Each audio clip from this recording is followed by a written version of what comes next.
Hello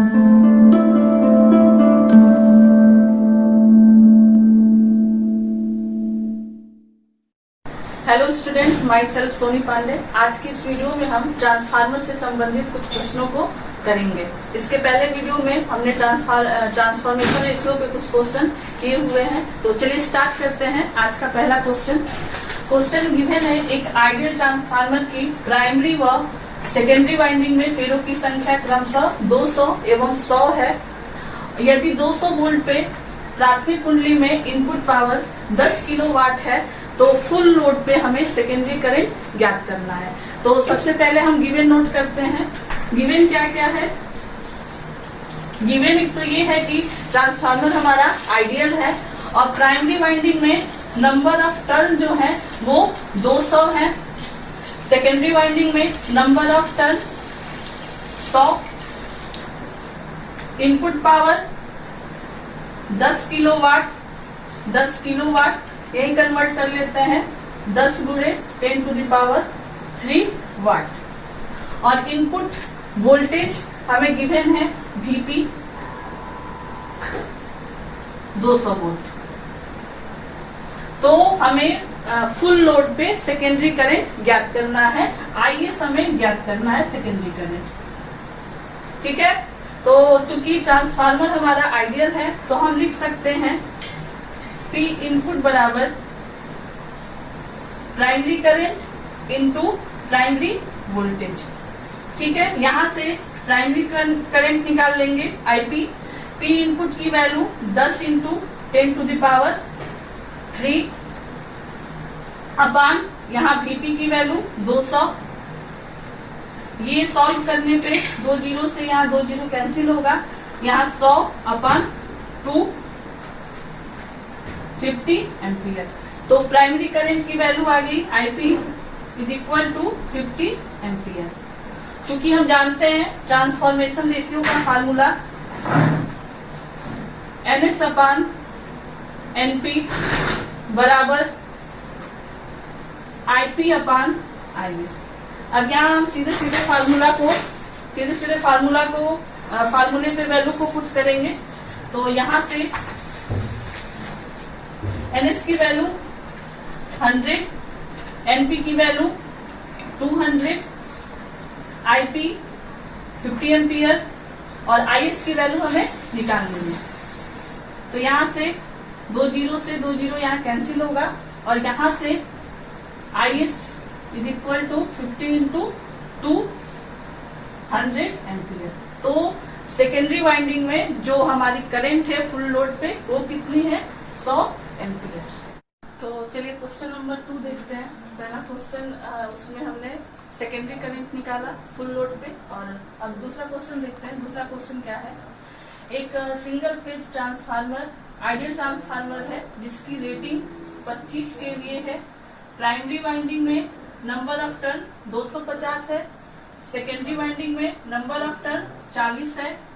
primary side voltage 1500 और frequency 50 hertz है।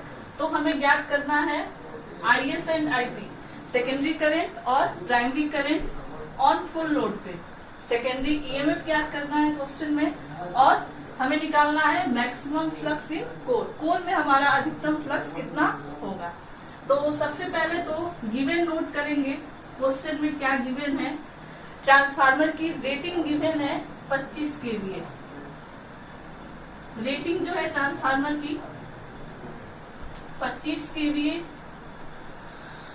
यही कन्वर्ट करते हैं इसको। ये हो जाएगा 25 into 10 to the power 3 VA। Number of turn in primary winding NP 250। Number of turn in secondary winding 40। Primary side voltage VP 1500 और फ्रीक्वेंसी गिवन है F इक्वल टू 50 हर्ट्ज। तो हमें इतनी सारी चीजें निकालनी है और ये चीज गिवन है कि ट्रांसफार्मर हमारा आइडियल है। तो चूंकि अगर आइडियल ट्रांसफार्मर है तो P इनपुट बराबर P आउटपुट होता है। तो हम या तो इनपुट पावर को लेके कैलकुलेशन कर सकते हैं या फिर आउटपुट पावर को लेके कैलकुलेशन कर सकते हैं। अब यहाँ हम इनपुट पावर लेंगे क्योंकि हमें प्राइमरी वोल्टेज पता है तो हम आसानी से आईपी निकाल सकते हैं यहां से। तो P इनपुट बराबर आईपी इंटू VP। वैल्यू रखेंगे यहाँ, ये जो 25 kVA है ये असल में ट्रांसफार्मर का पावर ही है, और हम इसे कह रहे हैं कि ये हमारा इनपुट पावर है या फिर आउटपुट पावर है, क्योंकि कंडीशन दे रखी है कि ट्रांसफार्मर हमारा आइडियल है। तो P इनपुट की जगह 25 इंटू 10⁻³ बराबर आईपी हमें निकालना है फुल लोड पे, और VP हमें पता है 1500 वोल्ट। यहाँ से आईपी इधर आके ये डिवाइड हो जाएगा 25 इंटू 10⁻³ अपॉन 1500। यहाँ से 2 जीरो कैंसिल होगा और ये हो जाएगा 250 अपॉन 15। 5 से 3 बार में, फिर ये हो जाएगा 50 बार में, ये हो जाएगा 50/3। डिवाइड करेंगे तो 16.67। तो ये हमारी हो गई फुल लोड पे प्राइमरी करंट आईपी। ठीक है, अब हम यहीं से आईएस निकालेंगे। आईएस कितना होगा, फार्मूला हमें पता है ट्रांसफॉर्मेशन रेशियो का, NS/NP बराबर IP/IS। वैल्यू पुट करेंगे, NS की वैल्यू यहाँ की मैंने 40 अपॉन NP की वैल्यू 250, IP अभी हमने निकाला 16.67 अपॉन IS हमें निकालना है।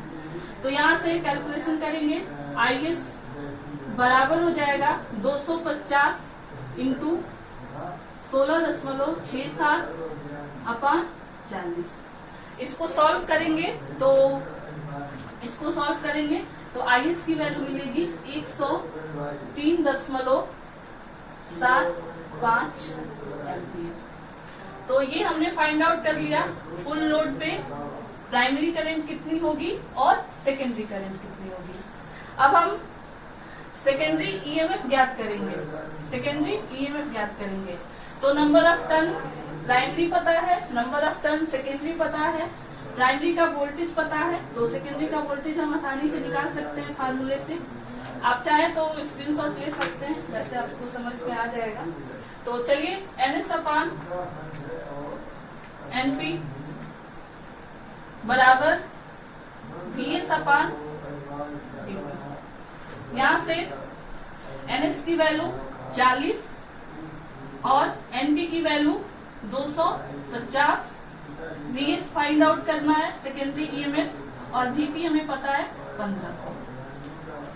यहाँ से VS बराबर 40 इंटू 1500 अपॉन 250। ये 0 से 0 कैंसिल होगा, ये 25 से 6 बार में जाएगा, और यहाँ से VS बराबर 40 इंटू 6 यानी कि 240। तो सेकेंडरी ईएमएफ ज्ञात करना है, यानी कि ES ज्ञात करना है। ठीक है, तो चूंकि आइडियल कंडीशन है, और आइडियल कंडीशन में हम कहते हैं VS is equal to ES। तो ES की वैल्यू भी कितनी हो जाएगी 240। ठीक है, तो ये हमारा हो गया सेकेंडरी ईएमएफ ES का मान। अब लास्ट हमें निकालना है कि जो ये ट्रांसफार्मर है, ट्रांसफार्मर में हमारा मैक्सिमम फ्लक्स कितना होगा कोर में, यानी कि 5M हमें फाइंड आउट करना है। तो इसके लिए ट्रांसफार्मर के ईएमएफ इक्वेशन से इसको हम निकालेंगे, क्योंकि हम चाहे तो प्राइमरी वाइंडिंग में ईएमएफ जो जनरेट होता है उससे भी निकाल सकते हैं, और सेकेंडरी वाइंडिंग में जो ईएमएफ जनरेट होता है उससे भी निकाल सकते हैं। तो चलिए प्राइमरी से निकालते हैं। ये फार्मूला होता है 4.44 इंटू F फ्रीक्वेंसी है, NP number of turn in primary winding into 5M। यहाँ से फाइव बराबर हो जाएगा EP upon 4.44 into frequency 50 hertz. NP की वैल्यू 250। ठीक है, यहां से इसको यहाँ वैल्यू रख देते हैं। ईपी की वैल्यू कितनी है? ईपी की वैल्यू है 1500, या वीपी की वैल्यू क्या है? आइडियल कंडीशन है तो वीपी इक्वल टू ईपी हो जाएगा। यहां से सॉल्व करेंगे 1500 अपॉन 4.44 इंटू 50 इंटू 250। 0 से 0 कैंसिल होगा, 0 से 0 कैंसिल होगा। इसको सॉल्व करने पे, इसको जब हम सॉल्व करेंगे तो हमें मिलेगा 4.44 इंटू 5 इंटू 25। इसको सॉल्व करने पे हमें मिलता है फ्लक्स, मैक्सिमम फ्लक्स जो होगा 0.27, ये हो जाएगा वेबर। और अगर हमें इसको मिली वेबर में कन्वर्ट करना है तो 1000 से गुणा कर देंगे, यानी कि फाइव बराबर 0.027 इंटू 1000 बराबर ये हो जाएगा 27 मिली वेबर। ठीक है, तो इस क्वेश्चन में हमने 4 चीजें ज्ञात की। पहला नंबर, प्राइमरी वाइंडिंग और सेकेंडरी वाइंडिंग के क्रॉस करंट, सेकेंडरी ईएमएफ और मैक्सिमम फ्लक्स इन कोर। ठीक है, अब अगला क्वेश्चन देखेंगे। अगला क्वेश्चन देखते हैं, क्वेश्चन नंबर 3, और आज का ये लास्ट क्वेश्चन है। इस टाइप के क्वेश्चन लगभग आप कर चुके हैं पिछले वीडियो में भी और आज के वीडियो में भी। तो ट्रांसफॉर्मेशन रेशियो से आज आपका जो भी क्वेश्चन है वो खत्म हो जाएगा। आगे हम कुछ और क्वेश्चंस करेंगे। तो क्वेश्चन नंबर 3 देख लीजिए। एक ट्रांसफार्मर की रेटिंग 250 केवीए 11,415 वोल्ट 50 हर्ट्ज है तथा सेकेंडरी वाइंडिंग में नंबर ऑफ टर्न 80 है, तो ट्रांसफार्मर में उत्पन्न अधिकतम फ्लक्स ज्ञात करें। यानी कि आपको फाइव निकालना है, maximum flux in core transformer के। फाइव आपको ज्ञात करना है।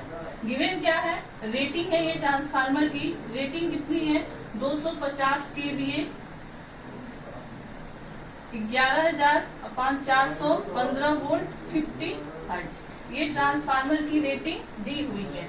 और नंबर ऑफ टर्न आपको सेकेंडरी वाइंडिंग में गिवन है, एनएस गिवन है 80 टर्न है सेकेंडरी वाइंडिंग में।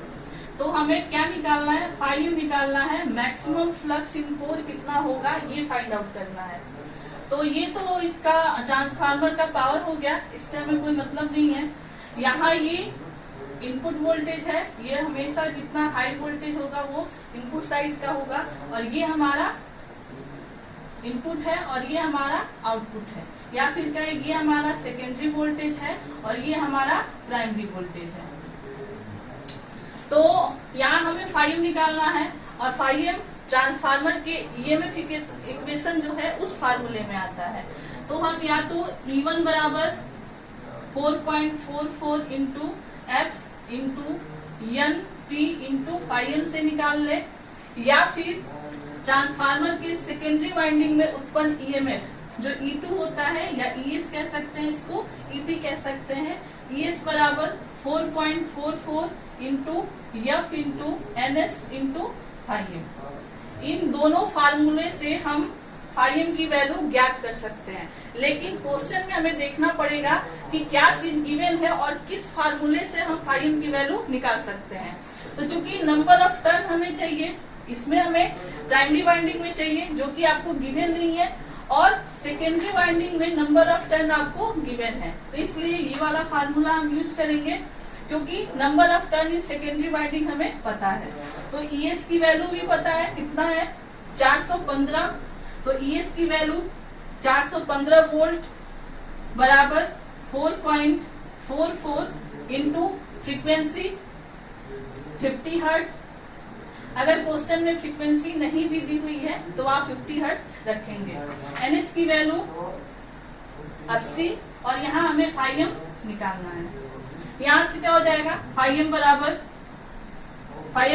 415 अपॉन 4.44 इंटू 50 इंटू 80।